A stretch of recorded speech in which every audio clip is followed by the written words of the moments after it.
اگر کائنات کا مالک جس نے اربوں کہکشائیں بنائی آپ کو مخاطب کر کے لگاتار 7 قسمیں کھائے تو وہ بات کتنی بڑی ہوگی جس بات پر یہ قسمیں کھائی گئی ہیں، جس میں اللہ نے سورج کی آگ کی، چاند کی ٹھنڈک کی، دن کے اجالے کی، رات کے اندھیرے کی، بلند و بالا آسمان اور بچھی ہوئی زمین کی قسمیں کھائیں۔ ان 7 عظیم کائناتی گواہوں کو پکارنے کے بعد اللہ تعالیٰ نے ایک ایسا سچ بیان کیا ہے جو آپ کی زندگی اور موت کا فیصلہ کرتا ہے۔ آج کی اس ویڈیو میں ہم اس خفیہ کوڈ کو ڈیکوڈ کریں گے جو آپ کے سینے میں دھڑکتے ہوئے نفس کے اندر چھپا ہوا ہے۔ سورہ شمس قرآن پاک کی وہ منفرد صورت ہے جو اپنی خوبصورت لے اور ایک خاص قسم کی موسیقی جیسی ردم کی وجہ سے جانی جاتی ہے۔ اس صورت کی ہر آیت ایک ایسے قافیے اور ایک ہی جیسے لفظ پر ختم ہوتی ہے، جیسے وضحاہا، تلاہا، جلاہا، جو سننے والے کے دل پر ایک خاص قسم کا وجد طاری کر دیتی ہے۔ اس صورت کا آغاز اللہ رب العزت نے لگاتار 7 قسموں سے کیا، اور جب اللہ کسی چیز کی قسم کھاتا ہے تو اس کا مقصد ہمیں اس چیز کی اہمیت بتانا ہوتا ہے۔ یہاں 7 قسمیں کھائی گئی ہیں تاکہ ہم اپنی روزمرہ کی زندگی سے نکل کر ذرا کائنات کی وسعتوں میں جھانکیں اور ان میں غور کریں۔ تو چلیے غور کرتے ہیں۔ اللہ رب العزت ارشاد فرماتا ہے والشمس وضحاها، قسم ہے سورج کی اور اس کی دھوپ کی۔ یہاں ضحا سے مراد وہ وقت ہے جب سورج آسمان پر ابھر کر پوری طرح چمکنے لگتا ہے۔ مفسرین کہتے ہیں کہ یہ چاشت کا وقت ہے جو دن کا سب سے پرسکون اور خوبصورت وقت ہوتا ہے۔ ذرا تصور کریں سردیوں کی وہ ٹھنڈی صبح جب سورج کی پہلی کرنیں آپ کے بدن کو لگتی ہیں اور آپ کو ایک سکون اور تپش محسوس ہوتی ہے، یا گرمیوں کی وہ صبح جب دھوپ ابھی تپتی دوپہر میں نہیں بدلتی بلکہ ایک شفاف روشنی کی طرح پھیلی ہوتی ہے۔ سورج کی یہ روشنی ہماری زندگی کے لیے اتنی ضروری ہے کہ اس کے بغیر سب کچھ مردہ ہو جائے۔ جیسے ہی سورج نکلتا ہے گویا کائنات میں زندگی کی ایک نئی روح پھونک دی جاتی ہے۔ اللہ کی اس نعمت کا شکر ادا کرنے کے لیے چاشت کی نماز رکھی گئی ہے تاکہ انسان اس روشنی میں رزق تلاش کرنے کی توفیق پر اللہ کا احسان مانے۔ آگے اللہ رب العزت نے دوسری قسم کھائی والقمر اذا تلاہا، اور قسم ہے چاند کی جب وہ سورج کے بعد آئے، خاص طور پر جب وہ 14ویں کا کامل چاند بن کر چمکے۔ ان روشن راتوں میں چاند کی چاندنی ایسے بکھرتی ہے کہ رات بھی سفید نور میں نہا جاتی ہے۔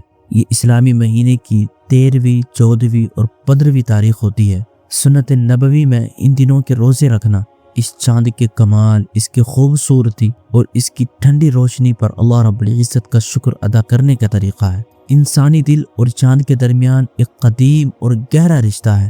جب آپ رات کے سناٹے میں چاند کو دیکھتے ہیں تو روح کے اندر ایک عجیب سی اپنائیت اور سکون محسوس ہوتا ہے۔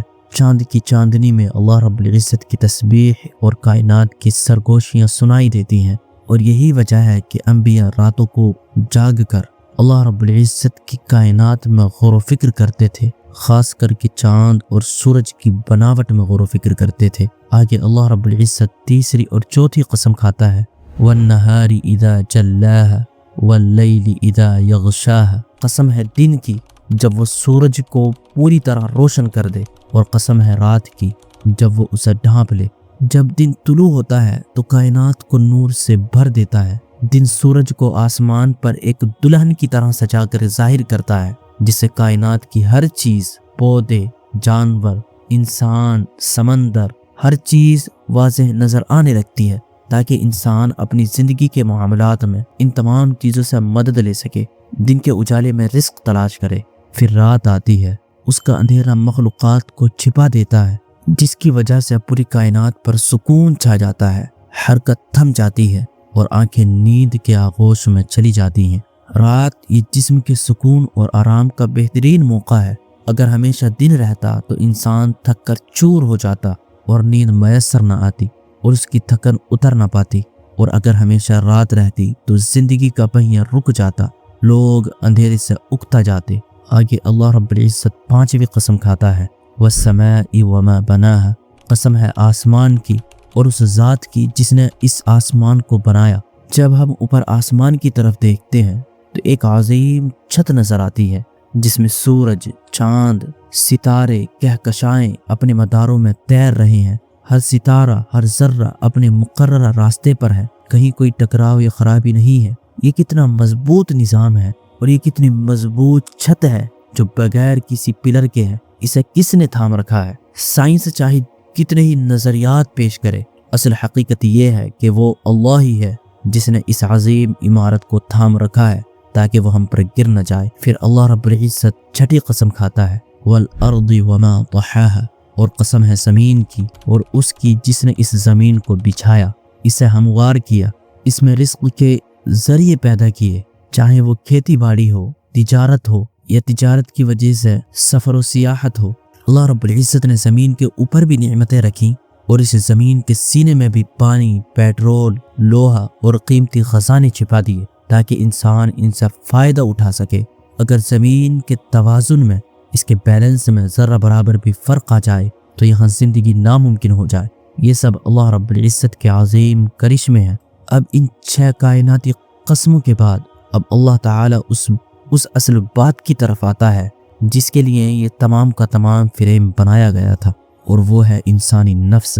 اللہ رب العزت ارشاد فرماتا ہے، وَنَفْسٍ وَمَا سَوَّاهَا فَأَلْهَمَهَا فُجُورَهَا وَتَقْوَاهَا، اور انسانی جان کی قسم، اور اس کی جس نے اسے ٹھیک بنایا، اس کو متناسب بنایا، پھر اس کی برائی اور اس کی پرہیزگاری کی سمجھ اسے الہام کر دی۔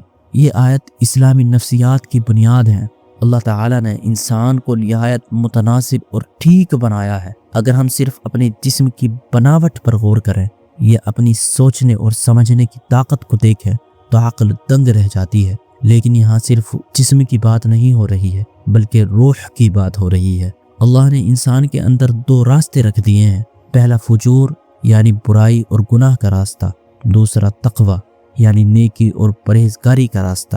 انسان ایک ایسی مخلوق ہے جو مٹی سے بھی بنی ہے اور جس میں اللہ کی طرف سے پھونکی گئی روح بھی ہے، اسی لیے اس میں اچھائی اور برائی دونوں کی برابر صلاحیت موجود ہے۔ اللہ نے ہر انسان کے دل میں یہ بات ڈال دی ہے کہ کیا صحیح ہے اور کیا غلط ہے۔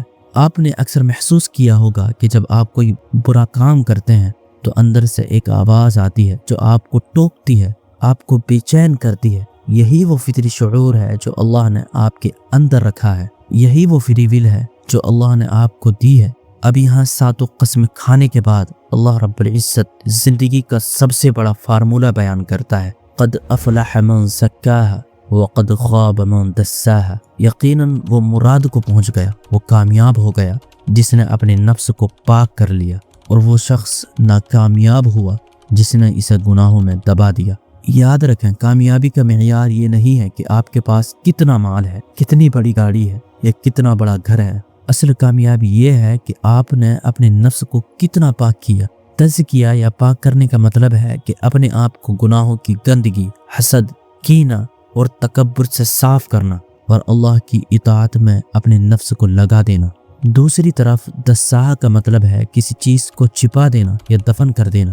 ایک گناہ گار شخص اپنی نیکی کی صلاحیتوں کو بار بار برائیاں کرنے کی وجہ سے دفن کر دیتا ہے، وہ اپنے نفس کو گندگی میں چھوڑ دیتا ہے اور آخرکار ذلیل و خوار ہو جاتا ہے۔ یہ آپ کا اپنا انتخاب ہے کہ آپ اپنے آپ کو کتنا بلند کرنا چاہتے ہیں یا کتنا گرانا چاہتے ہیں۔ اللہ نے آپ کو اختیار دے کر معزز بنایا، آپ کو فری ول دی، اس لیے آپ کے انجام کی ذمہ داری بھی آپ ہی پر ہوگی۔ اور اللہ تعالیٰ نے یہاں پر اس بات کو سمجھانے کے لیے ایک مثال بھی دی کہ جو لوگ اپنے نفس کو پاک نہیں کرتے، سرکشی اختیار کرتے ہیں، تو ان کا انجام کیا ہے، اور یہ مثال ہے قوم سمود کی۔ اللہ رب العزت ارشاد فرماتا ہے، کذبت سمود بطغواہا۔ قوم سمود نے اپنی طاقت اور سرکشی کی وجہ سے اپنے نبی حضرت صالح علیہ السلام کو جھٹلایا۔ وہ لوگ فن تعمیر، آرکیٹیکچر میں ماہر تھے، پہاڑوں کو کاٹ کر گھر بناتے تھے، مگر ان کا تکبر انہیں لے ڈوبا۔